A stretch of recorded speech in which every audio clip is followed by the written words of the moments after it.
revving up a revolution. Believers banking on electric vehicles drive full throttle to get more of them on the road.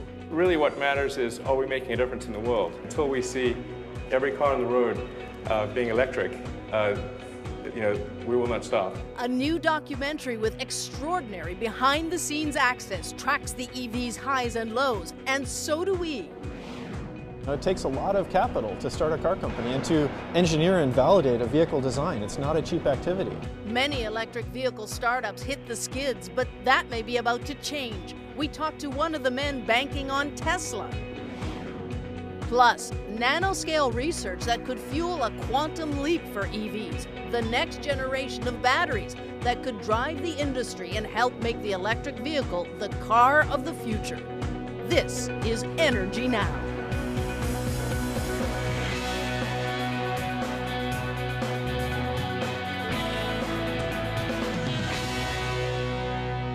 Hello and happy holidays. I'm Thalia Shuras. Welcome to Energy Now, a weekly look at America's energy challenges and what we're doing about them.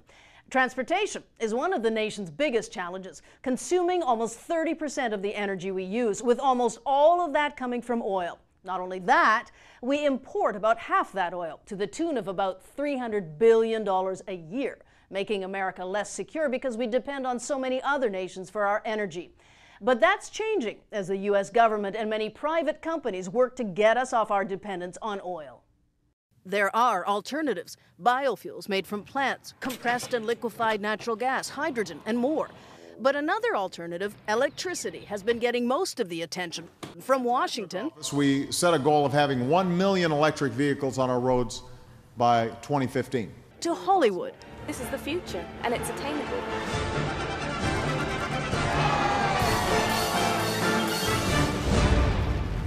By one estimate, there could be more than 600,000 EVs on the road by 2014, putting the president's million EV goal within reach.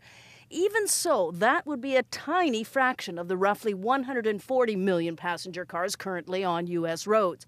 There are now about half a dozen models available, and next year, at least 5 more new EV models are expected to hit showrooms. Chevrolet will produce an all-electric version of the Spark mini car. EVs aren't cheap, priced from about $32,000 to $120,000. But there's a $7,500 federal tax credit to bring the price closer to comparable gasoline-fueled cars. And power companies say EVs are cheaper to run, about 1/5 the cost of filling up with gasoline. The EPA says cars like the Nissan Leaf and Chevy Volt are about half as carbon-intensive as gasoline models, but they're not zero-emission vehicles, since most of the nation's electricity that's needed to charge the EV's battery still comes from fossil fuels. And there's still so-called range anxiety. While most EVs travel 100 miles or less on a single battery charge, cheaper gasoline-fueled cars can go 400 miles or more on a single tank. Consulting firm Deloitte recently found just 20% of U.S. drivers would consider buying an electric vehicle with a 100-mile range. Plus, there are safety concerns. Fires broke out in some Chevy Volt battery packs weeks after the National Highway Traffic Safety Administration conducted impact crash tests. GM says the tests were improperly done, claiming EV batteries should be discharged after an accident, which the NHTSA failed to do after its crash tests. However, the automaker says it's looking at ways to strengthen the car's battery pack and improve battery safety systems. Federal safety regulators say they don't plan to change the Volt's high safety rating, but are investigating possible Volt fire risks. And one more note. In the latest Consumer Reports survey, the Chevy Volt rated #1 in owner satisfaction, beating out all gasoline-powered cars. Some of what you just saw were scenes from a documentary released in October called Revenge of the Electric Car. It's an inside look at the rebirth of the electric car, and we'll have more on the film and its director, Chris Payne, a bit later on. But is the U.S. on the cusp of an electric vehicle revolution, or could the EV industry run out of juice? We went looking for some answers at electric car maker Tesla, one of the companies featured in Revenge, and which recently opened a new factory in California's Silicon Valley. Lee Patrick Sullivan has more in this Energy Now Spotlight. It's show and tell at the Tesla factory in Fremont, California, as the electric vehicle maker unveils its newest car, the Model S. This is the first car that will have over 300 miles of electric range. Okay. So that's, it's breaking new ground, and it's getting the range to a place that's directly comparable with gasoline cars. Tesla co-founder J.B. Straubel shows off the luxury sedan, which sells for about $50,000, and that's after the $7,500 tax credit. That price gets you a battery with about a 160-mile range. The 300-mile model costs about $20,000 more. This little door actually flips open. It's Tesla's second vehicle after the more than $100,000 Roadster. But the Model S is the first to be built in the massive Tesla factory. This place is the size of 88 football fields and has the auto industry's only indoor test track. To revamp this former Toyota assembly plant into an all-electric vehicle factory, Tesla received about $400 million in low-interest loans from the U.S. Department of Energy. How tough is it to start a car company from scratch, especially one that's not traditional? Extremely hard. There's no question about that. It's an extremely hard activity. The tooling required, the investment, the years of engineering and validation testing, it's all very, very difficult. How difficult? Well, in the past year, it's been a less than electric ride for independent EV companies. Fisker Automotive had several delays in the release of its extended range EV. Modec, a British electric truck maker, has declared bankruptcy, as has Indiana-based Think Automotive. And auto giants like General Motors and Nissan, which are starting to move into electric vehicles, are also off to a slow start. They've sold less than half as many Chevy Volts and Nissan Leafs than the companies predicted. Then there's the story of California-based Green Vehicles. It's a three-wheel vehicle and it's an electric vehicle. That's the company's president, Mike Ryan, being interviewed at the Detroit Auto Show by Gizmag.com. The maker of the three-wheeled electric commuter car was looking for a home base to build its factory. Enter Salinas, California. Their idea was to basically incubate, if you will, a new kind of industry, and hopefully pulling some business down from the Silicon Valley into the Salinas Valley. Jeff Mitchell covered the story for the Salinas Californian. The city of Salinas agreed to loan Green Vehicles $535,000 to build its EVs there. We had these cool little electric cars running around town for a while. There was a lot of hoopla around it, and I think people were very excited at the idea that there was going to be some jobs. But the jobs never came. There were no Green Vehicles built in Salinas, and 7 months after getting the money from the town, Green Vehicles declared bankruptcy. This nondescript warehouse is listed as Green Vehicles' Salinas location, but there's no one here. And nothing left behind but a couple moving vans and one green vehicle. Mitchell doesn't think the city will ever see that money again and worries this will make city leaders gun-shy about investing in companies in the future. I think it was a very noble effort by the city to support this startup. The question is really whether at the end of the day the city did all of its due diligence in supporting the company. And Tesla had its challenges as well. Despite selling 1,800 of its Roadster model, the company was running on fumes until the Department of Energy loans came through. It then raised another $600 million in private capital to get the Model S to the finish line. What was that boardroom like? Well, it's tense. It takes a lot of capital to start a car company and to engineer and validate a vehicle design. It's not a cheap activity.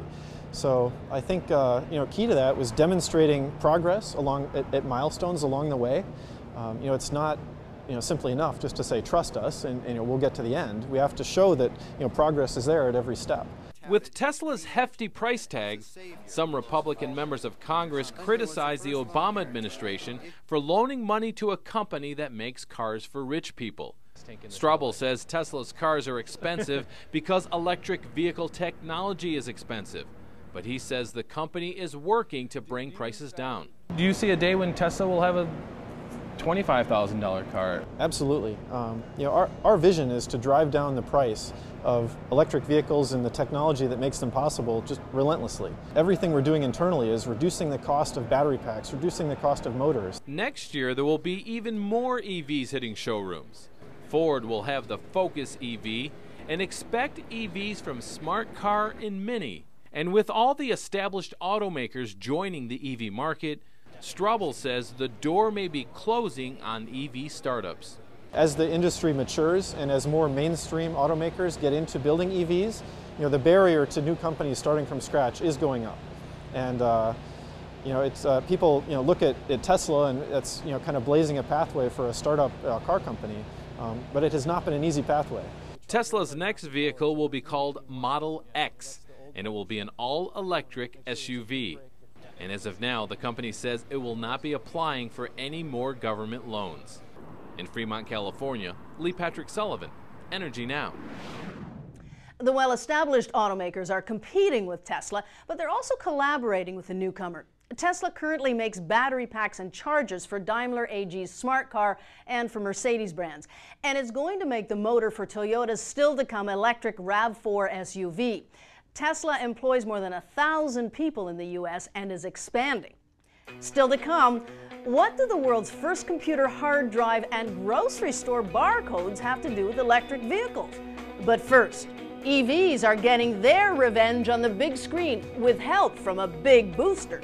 Now's when we hope they can get a foothold so that they can expand and become a bigger part of the market over the next 20 years. Inside the world of documentary director Chris Payne, when we come back.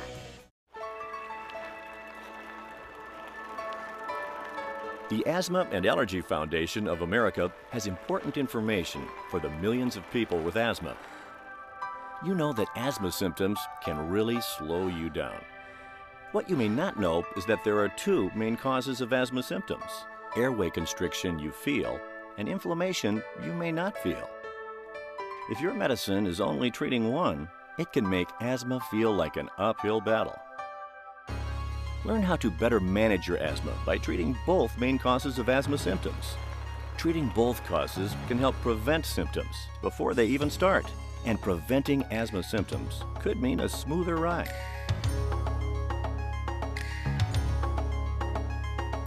You can find information and resources about asthma and learn how to help prevent asthma symptoms at asthma.com.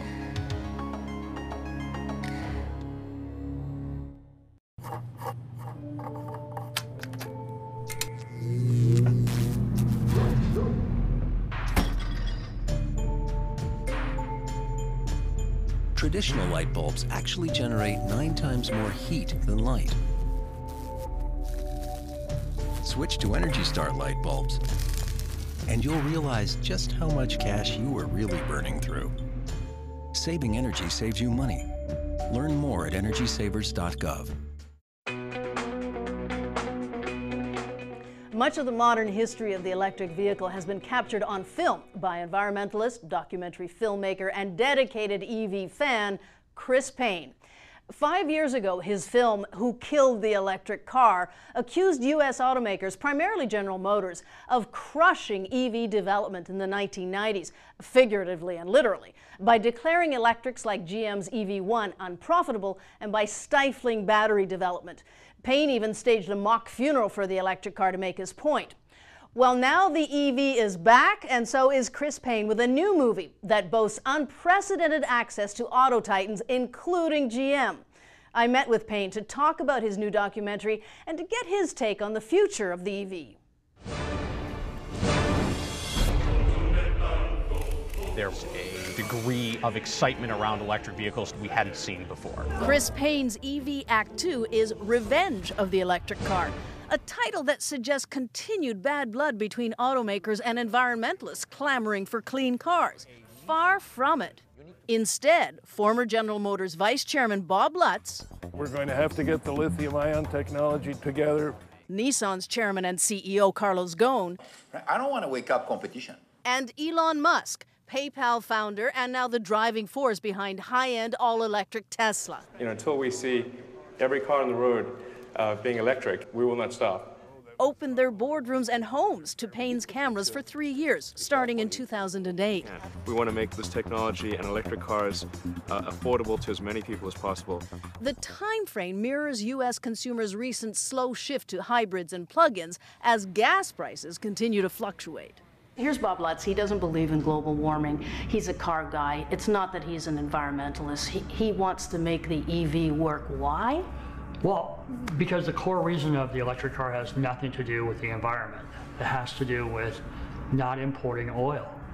So if you're like a real American, like Bob Lutz, has a certain kind of classic Americanness about him. It's about keeping energy money here. So I think Bob understands that if we can power these things off of the electrical grid instead of Middle East oil, that's a good thing. Payne says EVs are a U-turn for auto executives keen on capitalizing on a market in the making. Take Nissan Leafs champion Carlos Ghosn. Carlos is also not an environmentalist. He doesn't wear that on his badge. He's about the spreadsheet and the numbers. Carlos in our film makes a, sort of an unguarded comment in a car. The public is expecting this from us. It's expecting this from us. It's expecting that car manufacturers step up.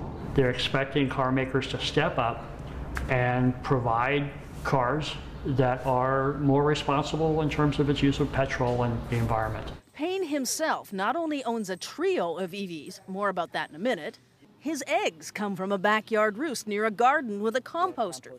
His remodeled 1950s-era house overlooking Los Angeles boasts kitchen cabinets of bamboo and energy-efficient appliances. An eco-flaw, though. Plastic, which comes from petroleum, protects valuable fossils embedded in the countertops. True. Uh-oh, you just busted your philosophy. Oh, hell, I'm hardly a purist. We use lots of oil here. Hot water and electricity are provided 100% in the summer, he says 60% in the winter, by rooftop solar systems. These panels here power the entire house and all the electric cars in the garage. Payne's lifestyle came largely from growing up in an outdoorsy family, conscious about the way they were living, he says. There's a lot of messages I got when I was growing up that maybe like a little bit of environmental awareness was a good idea. And then in 1995, I drove this General Motors EV1. I thought, wow, this is really a better car. Fast forward 15 years, and we hit 60 miles an hour in less than 4 seconds in Payne's Tesla Roadster. Whoa. At about $120,000 a pop, the Roadster isn't for the average driver. And anyway, it's no longer in production. The new Model S is still pricey at about $50,000, even after a $7,500 federal tax credit. But Payne argues other brands are affordable. The Leaf is $32,000, and there's a $7,500 tax credit. And in California, there was $2,500 to $5,000. So the Leaf we have, and I paid full retail price for it, ended up costing about $24,000. Payne also dismisses range anxiety, that fear of running out of juice. He points to GM's strategy in designing the plug-in hybrid Chevy Volt, the first 35 miles or so on battery power, long distances dependent only on gas stations. So it means it never runs out of juice because you always put in gasoline if you want to go further. So I think things like range anxiety are part of the myth that's pushing back on this. And what does Payne think about zero-emission claims from some EV companies, even though most of the electricity to run their cars comes from fossil-fueled power plants? If the issue is the word zero emissions, that's the ideal of what they can be if you have solar power. But I think the fact that you're guaranteed 50% less emissions is, 100% improvement. So the bottom line is, Payne is an unabashed EV booster. But will the electric car's revenge be fleeting without continued government support? You have to have the government leading this. The car industry is not like making an iPhone that's a $200 appliance that you could you're talking about $20,000, $50,000 industrial machinery that's trying to break into a monopoly industry that's 100 years old. You've got to incent this technology or it won't happen. You probably noticed that Payne has a big garage with vehicle plug-in equipment. But what about charging up if you have to park on the street? Payne says look to Europe, where companies like Siemens AG are building parking meters that double as EV charging stations. When we come back, charging even faster into the future. A look at how one company with a big background in innovation is now working on battery technology that could revolutionize the electric vehicle.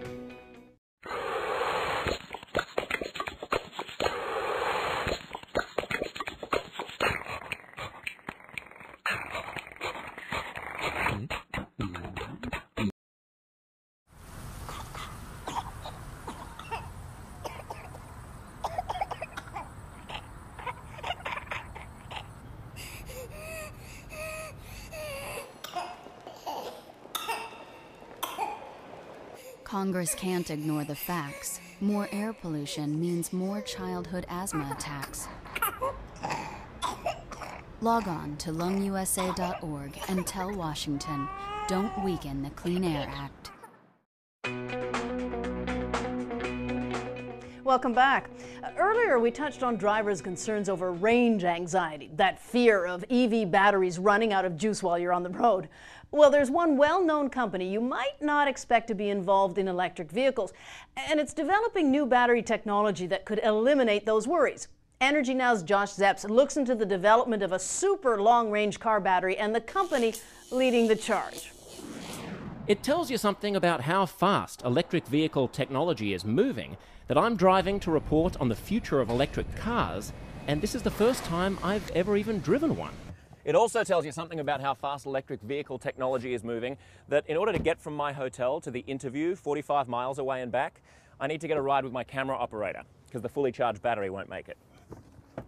To gaze into the future of a battery that won't quit, I drove to IBM and its Almaden Research Center in San Jose, California, to meet nuclear physicist Winfried Wilke. There's been a long history of IBM doing completely new things, like building computers was very far away from the original things they did, like punch cards or cheese slicers. The famed IBM cheese slicer. Precisely. In addition to the cheese slicer, IBM invented the floppy disk, the personal computer, the barcode, and world's first hard drive.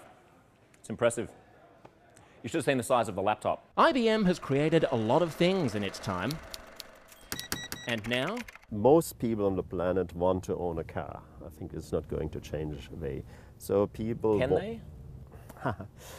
Not if we continue with oil. So Wilke is working on a battery he hopes could be 10 times more energy dense than the best batteries today and could power a car for 500 miles on a single charge. Let's put that in perspective. According to the EPA, Nissan's all-electric car, the Leaf, has a range of 73 miles. So if you live, say, in Detroit, a single charge will get you to Flint. But a 500-mile battery would get you to Toledo, Ohio, and on to Cleveland, then Pittsburgh, and just about to Washington, D.C., without having to stop once to plug it in. Using electricity instead of gasoline could cut U.S. oil consumption and make America less dependent on imported energy. So if the 500-mile battery succeeds, and that is still a big if, how would the technology actually work? Let's start with conventional lithium-ion batteries, the kind used in cell phones, laptops, and today's electric cars. These batteries contain lithium and include heavy metal oxides like cobalt oxide or manganese oxide, which makes them bulky and heavy. Lithium shuttles between a graphite anode and a metal oxide cathode as the battery is charged or discharged. A lithium-air battery is different, because it doesn't carry around all the chemicals it needs to work. Instead, when it releases electricity, the battery borrows oxygen from the surrounding air to form lithium oxide. And when the battery is plugged in for recharging, it gives that oxygen back. That saves both space and mass, meaning a lighter battery that can store much more energy per pound. Well, the reason we're using lithium, it's a metal that is very, very light. Sally Swanson is a researcher on the IBM 500 team. One of the project's big challenges is working with a metal as volatile as lithium. It reacts with the nitrogen in the air in the presence of water. It reacts with CO2 in the air. And of course it reacts with oxygen, which is what we're going to use for our batteries. The air is pretty much CO2 and oxygen, and nitrogen. So yes. You're saying it reacts with everything. Yeah, we have a challenge, and we're going to have to figure out a way to get those things away from our batteries. Right. Swanson demonstrates what happens to lithium when it gets wet. So this is just water that you're about to... This is just water, and I just... Whoa. What gas is that coming off? That is hydrogen coming off. And it's just gone. And it's gone. Okay, so you don't want that happening. No, but you notice there wasn't a flame, so that's good. So your car won't explode, No, it just won't work. The second way in which the lithium air gets its weight down is by ditching something that other batteries have: heavy metal oxide cathodes. Instead, the IBM team is trying to nano-engineer a super lightweight carbon cathode. Now, time for the IBM Cookie Bake-Off. Luckily for the team, when it comes to designing microscopic things, there's more than a little institutional experience at the company that developed the microchip. Why is it necessary to nano-engineer the carbon? Well, surface area we found has been critical. We've looked at a lot of different carbons, and one of the things that we found is that if we have a high surface area carbon, then we can get much more capacity. Winfried Wilke is the first to admit the lithium air project is a complicated gamble. But the prospect of an electric car engine with the same size, weight, price, range and performance of a gasoline engine is a prize too big to resist. So a high-tech company really should, and it has an obligation nearly, to help the environment and the world. So do you see what you're doing as a larger mission than just a job? Absolutely, hey, yes. If Wilke's bet pays off, then in 50 years' time, the idea of IBM as a computer company might just be as out of date as the idea of IBM as a cheese slicer company is today. In San Jose, California, Josh Zepps, energyNOW. IBM hopes to start commercial production of the long-range battery by 2020. And Big Blue received another title. It was named the greenest company in America by Newsweek magazine. Green cars rolled into the spotlight at this year's Tokyo Auto Show. Honda and Toyota showed off hybrid vehicles, but it was a car that emits nothing but water vapor that turned heads. And that's what's in this week's energyNOW Hot Zone. It's called the FCVR, short for Fuel Cell Vehicle Reality and Revolution, and it runs off clean-burning hydrogen. No range anxiety here, as it gets an estimated 450 miles per fill-up. The problem, hydrogen filling stations are scarce, but that could change over the 4 years it's expected to take the FCVR to hit the market. Toyota tells energyNOW that a production version of the sedan will hit U.S. roads in 2015 and that Toyota is working with Shell and other fuel companies in a collaborative effort to roll out hydrogen filling stations across the country. That's it for this week's energyNOW. Check out our blogs, get the latest energy news, watch video extras, and be part of the energy conversation at energynow.com. And reach out to us on YouTube, Facebook, or Twitter. Search for us at energyNOW News. I'm Thalia Shuras. Happy holidays. Next week on energyNOW, garbage trucks that run on the trash they collect, plastic made from sewage, not oil, and how you can continue being green even after you die.